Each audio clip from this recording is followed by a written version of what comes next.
Herencia. Las leyes biológicas de la herencia fueron deducidas por Mendel, pero no fueron reconocidas en todo su valor por la comunidad científica hasta 1900. Mendel anunció 3 leyes de la herencia. Estudios genéticos posteriores demostraron que el carácter adquirido no se hereda, ya que no supone un cambio en el ADN. En 1859, Darwin propuso en su libro El origen de las especies ideas básicas tales como son la variabilidad de la descendencia de una pareja y la selección natural, o lucha por la supervivencia. A continuación veremos el documental completo. La naturaleza, en todas sus maravillosas e inusuales formas, muestra una extraordinaria diversidad de formas, tamaños, colores y texturas. Incluso dentro de una especie en particular, hay una variedad de características y rasgos diferentes. Sin embargo, en un examen más detenido, es posible ver similitudes dentro de formas de vida, semejanzas que son demasiado importantes para atribuirlas a algún accidente genético al azar. Son estas similitudes especiales que solamente pueden explicarse mediante un patrón de continuidad conocido como herencia. Y es a través de estos patrones de la herencia, a través de este delicado pero deliberado traspaso de características, de generación en generación, que se aseguran los ciclos de la vida.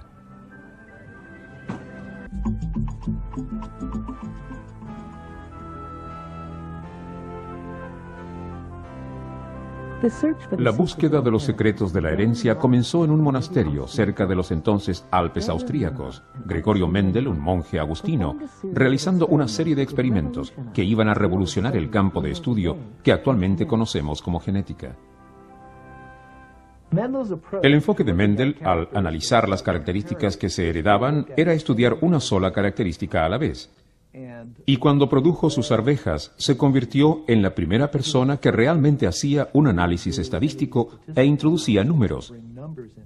Y fue realmente la primera persona que dijo, voy a estudiar características individuales separadas de las demás y dejarlas separadamente. La meticulosa documentación de Mendel se convirtió en un anteproyecto para la investigación acerca de la hibridización de las plantas. Kirk Larson se ha transformado en un Mendel moderno en su búsqueda para construir una frutilla mejorada, más grande, más resistente a las enfermedades. En muchos sentidos, lo que estamos haciendo es exactamente lo que hizo Gregorio Mendel: desplazar polen entre 2 padres y luego cosechar la semilla, plantar la semilla fuera y observar otro progéner. Eso es exactamente lo que hacemos aquí en este proyecto. Como las plantas de arvejas, las plantas de frutillas se autopolinizan. Cada flor produce polen en el antera, la parte macho de la flor, y lo libera a la parte femenina conocida como estigma. Para evitar esta autopolinización, el Dr. Larson retira las anteras. Luego selecciona una flor productora de polen de otra planta padre documentada. Ahora, en unas 3 o 4 semanas, politizaríamos esta, lo que llamamos la fruta, para sacar las semillas. Cada una de estas pequeñas semillas o aquenios es una fruta que contiene una semilla en su interior. Cada una de estas aquenios es genéticamente única y va a producir una planta que es genéticamente única. Las plantas producidas por estos aquenios o semillas se denominan la generación F1. Cuando Mendel observó sus arvejas en esta etapa, se dio cuenta de que aparentemente había desaparecido una de las expresiones de cada fruta. Cuando Mendel cruzó 2 troncos de reproducción real, descubrió que todos los descendientes, como resultado de esta cruza, solamente produjeron un rasgo visual.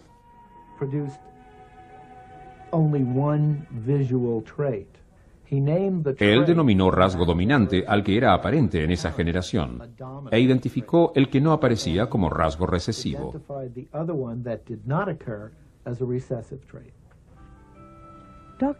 El Dr. Larson observa cuidadosamente la generación F1, recogiendo los datos semanalmente durante la temporada de crecimiento. Así puede definir qué plantas son deseables para la fase siguiente de la investigación. De una población de 7 a 10.000 plantas que han crecido de la semilla, evaluamos esa población. Luego seleccionamos los mejores 200. Más tarde dejamos que esos 200 se propaguen durante el verano. Después de lo cual, en octubre del tercer año, venimos y desenterramos estas plantas clonales, las plantas hijas, y las llevamos a un campo de evaluación. Es en este punto, en el tercer año, cuando realmente se comienza a evaluar el potencial genético total de estos. A través de una meticulosa documentación, el Dr. Larson puede trazar las plantas y producir las características más deseables basándose en la cruza de padres. Esta información se registra y estas plantas se cruzan para formar la generación F2, cuando vuelva a comenzar el proceso. Ahora sabemos que las partículas de Mendel, que él denominó factores, son genes. Estos genes se hallan sobre organelos subcuticulares que existen en el núcleo y se llaman cromosomas. Los genes responsables de las distintas formas de un rasgo se denominan alelos. Si los alelos de un individuo son absolutamente idénticos, entonces los llamamos homocigóticos. Los alelos pueden ser iguales y ser dominantes, o pueden ser iguales y ser recesivos. Cuando hay dos alelos en la misma célula, es decir, en el mismo organismo, pero los alelos son diferentes, siendo uno dominante y el otro recesivo, se da una situación conocida como heterocigosis. Cuando cruzamos dos heterocigotos, se denomina cruza monohíbrida. Mientras las plantas de arvejas tienen dos alelos para cada rasgo estudiado, esto no es así para la planta de la frutilla. La frutilla es un octoploide, lo cual significa que tiene 8 conjuntos de alelos para controlar la expresión de cualquier gen, y por lo tanto, tiene un grado de complejidad superior al de un diploide, en donde hay 2 conjuntos de alelos, solamente 2 alelos, que controlan la expresión de un gen. Como las arvejas tenían solo 2 alelos para cada rasgo, había más factibilidad de reconocer el patrón simple, obtenido de varias cruzas monohíbridas. Un rasgo como tipo de cola está controlado por 2 alelos que se separan cuando se forman los gametos macho y hembra. Cada gameto recibe un alelo. Para graficar descendientes potenciales, los científicos emplean un dispositivo llamado cuadrado de Punnett. Los gametos machos se colocan por el costado del cuadrado y los gametos hembra en la parte superior. Simbolizamos el alelo alto dominante con una T mayúscula y el alelo bajo recesivo con una T minúscula.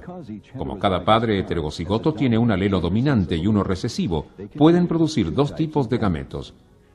Esta es la base de la ley de segregación. Mediante el cuadrado de Punnett se puede representar gráficamente el genotipo de composición genética de descendientes potenciales. Los genotipos determinan la apariencia física del fenotipo.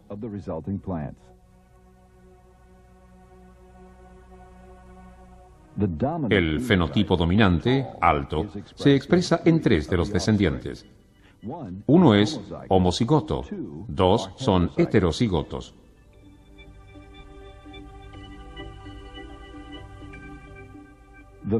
El cuarto descendiente posible, que es homocigoto recesivo, es bajo. Esta cruza produce la misma proporción 3:1 obtenida por Mendel. Después de documentar los resultados de la herencia de solo un rasgo, Mendel estudió la herencia de 2 rasgos a la vez. Cuando él hizo un cruce de este tipo, los datos que él recogía revelaron que estos se traspasaban independientemente del otro. Su observación de los cruces bihíbridos o cruces de factores duales llevó a la elaboración de la ley de la clasificación independiente de Mendel. Un cruce bihíbrido involucra padres heterocigotos para 2 rasgos. Aquí se presentan como P para el color morado dominante. Sin ningún patrón especial indicado, los gametos masculinos se podrían formar con el alelo P, alineándose con la T mayúscula o minúscula. El alelo P minúscula se alinearía de manera similar. La hembra heterocigoto produce las mismas combinaciones. Los descendientes presentan 16 combinaciones posibles. 9 son altos con flores moradas, las expresiones dominantes. 3 son altos dominantes con blanco recesivo. 3 más son recesivos con morado dominante. Una última combinación es homocigoto recesiva para ambos rasgos. Nuevamente, la proporción 9 a 3 a 3 a 1, determinada por la clasificación independiente, guarda semejanza con las observaciones de Mendel. Los criadores de frutillas se benefician de los años de ensayos y errores por parte de los investigadores que intentan crear una combinación ideal de rasgos dentro de una ascendencia de plantas. Una variedad nace cuando se produce una combinación de rasgos que sea significativamente distinta a la que ya existe. Podemos criar las plantas y obtener gran productividad de ellas, pero es realmente en el campo del productor en donde se ve su verdadera aptitud, la expresión real del potencial genético de esa planta en el mundo real. Por lo común, esto implica un proceso de 7 años para nosotros. Este tipo de trabajo dedicado ha producido más de 20 nuevas y más atractivas variedades de frutillas durante los últimos 50 años. Pero más importante, el Dr. Larson se encuentra probando que es posible identificar patrones de herencia igualmente significativos.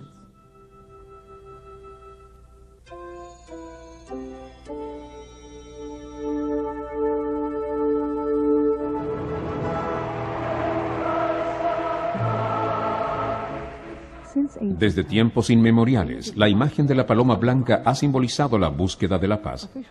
Alrededor del mundo, ceremonias oficiales celebran esta imagen de bandadas de pájaros mientras son soltados para revolotear y planear sobre la multitud observante. Sin embargo, los pájaros que ven en realidad pueden ser palomas mensajeras blancas, es decir, primos de las palomas reproducidos en forma especial. Nuestro negocio comenzó con los Juegos Olímpicos del año 84. El Comité Olímpico se contactó conmigo y con mi esposa y nos pidió que suministráramos una bandada de palomas mensajeras blancas puras para las ceremonias de inauguración y cierre. Se han utilizado en lanzamientos de barcos y simplemente dan una gran alegría a quienes los ven.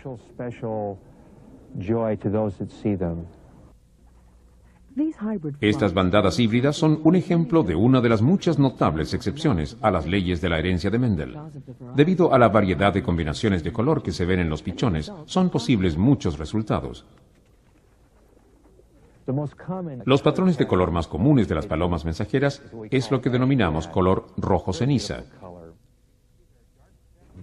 Debajo del rojo ceniza se encuentra lo que llamamos negro azulado. Y ese es el que vemos en las palomas mensajeras comunes de la calle, los feral palomas mensajeras. Si estos dos pájaros se aparean, ¿cuál dominará, el rojo o el negro azulado? El heterocigoto rojo ceniza se ejemplifica en esta paloma mensajera.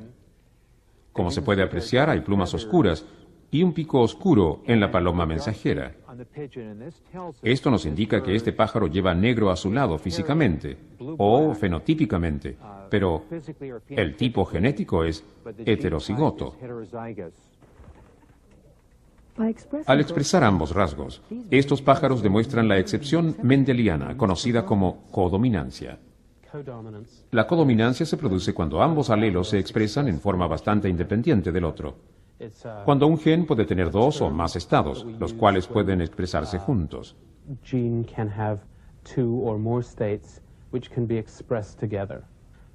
Y quizás el ejemplo más simple son los grupos sanguíneos A, B, O, en donde en los seres humanos existen 3 alelos de este gen en particular. El alelo A mayúscula, el alelo B mayúscula y el alelo O mayúscula. Así uno puede ser AB, y en ese caso se da una codominancia, porque si uno tiene una copia A y una copia B, se ponen ambas proteínas en las células sanguíneas, y uno se define como miembro del grupo sanguíneo AB. La dominancia incompleta es una situación diferente en donde 2 alelos homocigotos tienen 2 genotipos distintos. Y un ejemplo común de esto es el gen rojo de los dragones. De modo que un dragón rojo homocigótico es la flor roja. Hay un mutante que no produce la enzima, y si uno tiene un homocigoto para ese, la enzima no se produce y la flor es blanca. Pero el heterocigoto no es rojo, como si el rojo fuese dominante. De hecho, es rosado. La expresión blanca en el color de la paloma mensajera es un ejemplo de epistasis. Las palomas mensajeras blancas son un gen epistático y es un gen que de hecho cubre el color. Las palomas mensajeras blancas, de las que estamos hablando, son pájaros que están manchados, tienen ojos muy oscuros. Cuando el gen epistático del blanco está bastante concentrado, el resultado va a ser una paloma blanca pura. Este es un fantástico ejemplo de epistasis. Su expresión puede ser normal en el ojo, pero este tipo específico de mutación provoca que no sea activa en las plumas. El efecto de aquello es cubrir los demás colores posibles que otros genes podrían codificar. De modo que si tenemos rojo versus negro azulado, esos colores son cubiertos por el efecto de instruir a la pluma para que no tenga color. Así, el gen blanco es epistático frente al segundo gen que controla la elección entre rojo y negro azulado. Nosotros producimos pájaros que tengan color, que tengan plumas blancas en su cuerpo, y los cruzamos entre sí. Los F1 que tienen las plumas más blancas en su cuerpo, los cruzamos entre sí. Continuamos con esto durante la cantidad de generaciones que se necesiten para obtener un blanco puro. El color blanco de las palomas mensajeras es un ejemplo de interherencia poligénica o interherencia de factores múltiples, ya que se necesitan varias generaciones para conseguir una coloración blanca pura. El hecho de que en estos experimentos de reproducción de palomas mensajeras los pájaros originales tengan unas pocas plumas blancas y que luego, mediante reproducción progresiva, se pueda obtener una paloma mensajera más y más blanca, sugiere que de hecho esto puede ser provocado por más de un gen. Así que lo llamamos herencia poligenética, donde cada uno de los genes individualmente hace un pequeño aporte hacia el fenotipo total. Y estamos viendo el efecto promedio de los estados de muchos genes. Y solo cuando se selecciona el alelo blanco en todos los casos, o en la mayoría de los casos, es posible acercarse a un pájaro totalmente blanco. Es como una especie de máquina lenta con múltiples rodillos. Cada uno de ellos va a tener un efecto pequeño. Pero uno no va a sacarse el premio mayor hasta que todas las figuras sean iguales. Al momento en que el Dr. Carpenter llega al F3 o tercera generación, los resultados son casi blanco puro. En la generación F3 obtenemos pájaros que son 7 u 8 blancos y tenemos plumas de color feo. Yo tomaría pájaros como este y los cruzaríamos entre sí, y en la próxima generación obtendríamos pájaros que son blanco puro. La reproducción de animales y pájaros es un trabajo de ensayo y error basado en la observación de las leyes de la herencia. El Dr. Carpenter ve a su bandada como una obra de amor. La belleza es fenomenal. Son animales genéticos maravillosos para trabajar. Las cosas han progresado mucho, en donde hemos tenido la suerte de ganar dinero con algo que amamos. ¿Y qué más puede pedir uno en la faz de la tierra, aparte de hacer lo que realmente queremos?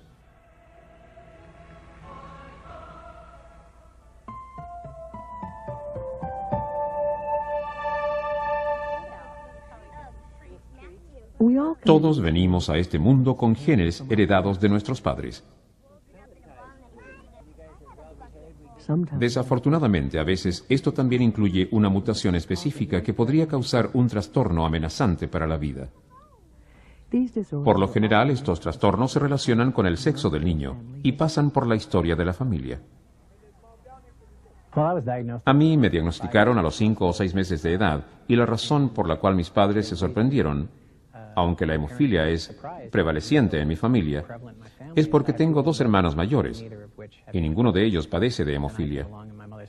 Y llegué yo y mi madre dice, no debo tener hemofilia por este lado, que venga otro niño. Entonces el dado se volteó con el 5 arriba. He tenido tíos y primos que tuvieron hemofilia, y la madre de mi madre era una Estuardo, remontándonos a los Estuardos de Escocia.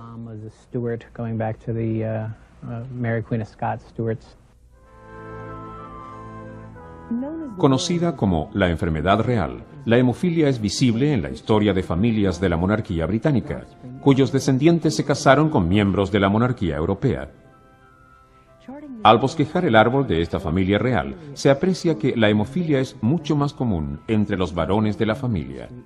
Una historia familiar tan detallada se llama pedigrí. Una de las formas de discernir la herencia genética en los seres humanos es viendo un árbol familiar. Los denominamos pedigríes, y en los pedigríes es posible rastrear la transmisión de un gen en particular, especialmente si éste produce una enfermedad.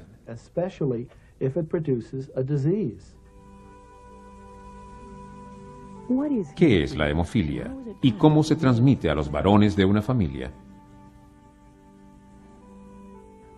La hemofilia es un trastorno en el flujo sanguíneo. Quienes tienen hemofilia poseen un gen anormal. Por lo tanto, no pueden hacer uno de los factores de coagulación que normalmente se hallan en el plasma. Hay varios factores de coagulación en el plasma. Todos tienen que estar allí porque forman una reacción en cadena. Y si falta un eslabón de la cadena, entonces no puede continuar la reacción y no se puede formar el coágulo. Hablamos de una magulladura para uno, una magulladura pero interna, mientras que la de otro puede detenerse como una magulladura del tamaño de un centavo. La nuestra sigue corriendo y corriendo hasta que llena un área de articulación y provoca presión en los nervios, lo cual provoca dolor, rigidez, inflamación y finalmente puede deteriorar la articulación.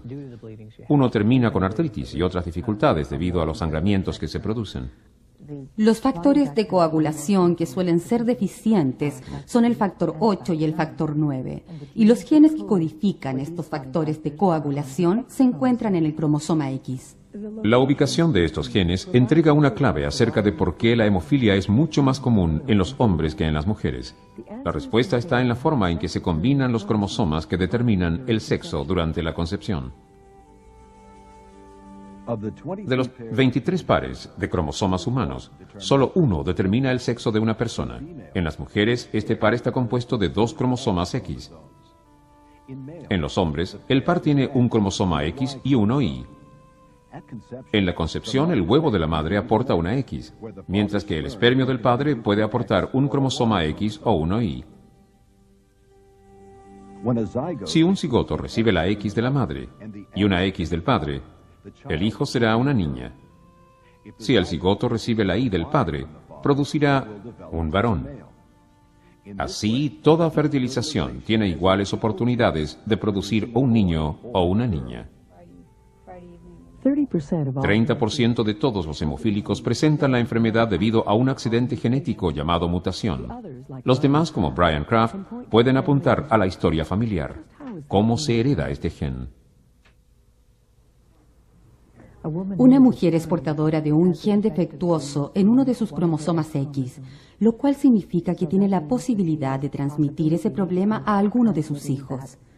Si ella tiene un niño que herede el cromosoma X con el gen defectuoso, el niño tendrá hemofilia. De igual forma, ella puede traspasar cualquiera de los cromosomas X a una hija.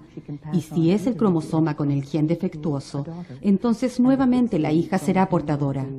Mientras que si ella transmite un cromosoma con el gen normal, entonces la hija no será portadora.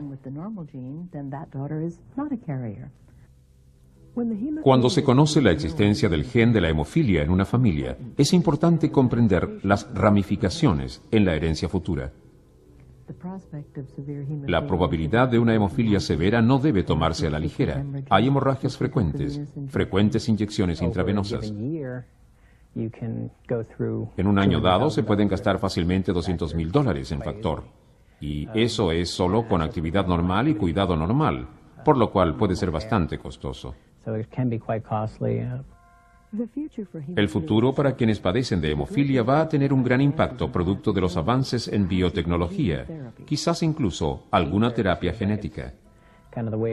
La terapia genética parece ser la tendencia futura que muestra mayores posibilidades, y antes que eso suceda, pienso que veremos factores de coagulación totalmente fabricados, que no tengan productos humanos en lo absoluto, lo cual elimina el riesgo de cualquier virus u otros contaminantes que pudieran transmitirse en el uso del suministro de sangre.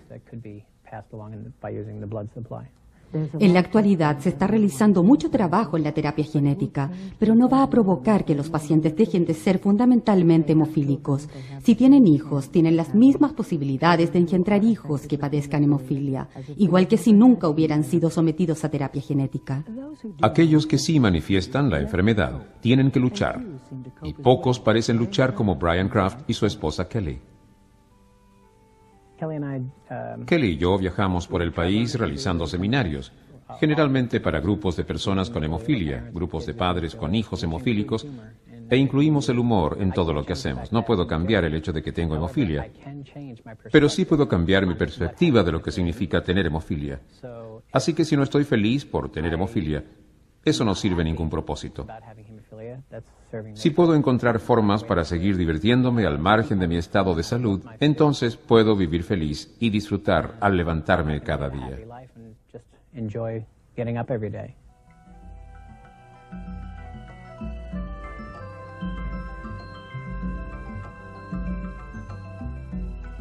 Observando y trazando los patrones de la herencia, es posible que las generaciones futuras enfrenten de mejor forma, quizás incluso eviten las características genéticas defectuosas que se transmiten a partir de nuestros ancestros. Pero en muchos casos, el misterio de la forma en que la vida se ve, se comporta y evoluciona sigue cautivo en las complejidades de la herencia. De modo que mientras mejor entendamos estos intrincados patrones, podremos proteger y mejorar aún más los delicados ciclos de la vida que nos rodean.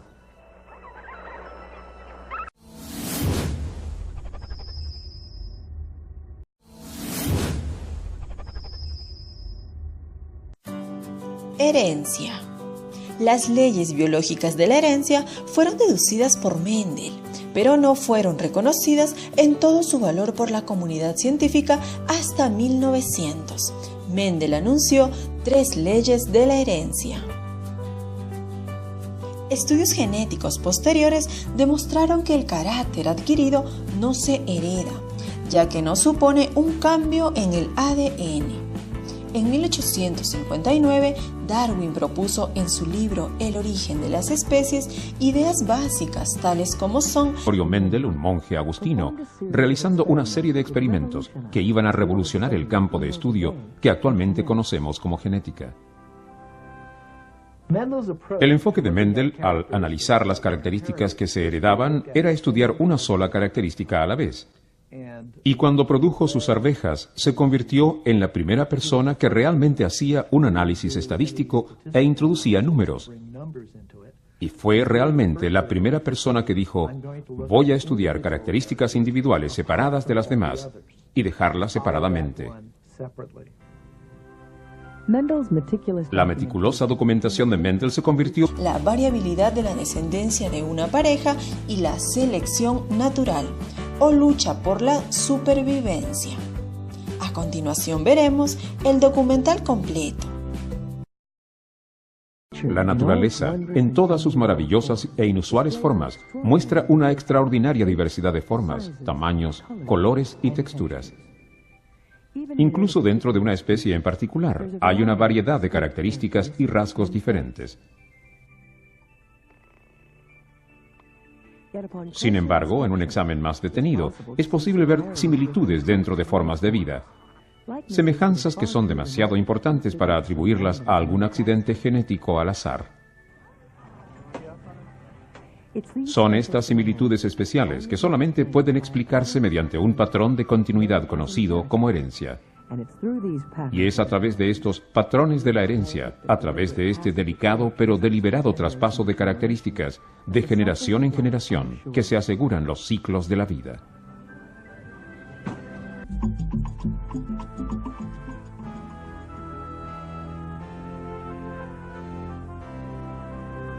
La búsqueda de los secretos de la herencia comenzó en un monasterio cerca de los entonces Alpes austríacos, Greco, en un anteproyecto para la investigación acerca de la hibridización de las plantas. Kirk Larson se ha transformado en un Mendel moderno en su búsqueda para construir una frutilla mejorada, más grande, más resistente a las enfermedades. En muchos sentidos, lo que estamos haciendo es exactamente lo que hizo Gregorio Mendel: desplazar polen entre dos padres y luego cosechar la semilla, plantar la semilla fuera y observar otro progéner. Eso es exactamente lo que hacemos aquí en este proyecto. Como las plantas de arvejas, las plantas de frutillas se autopolinizan. Cada flor produce polen en el antera.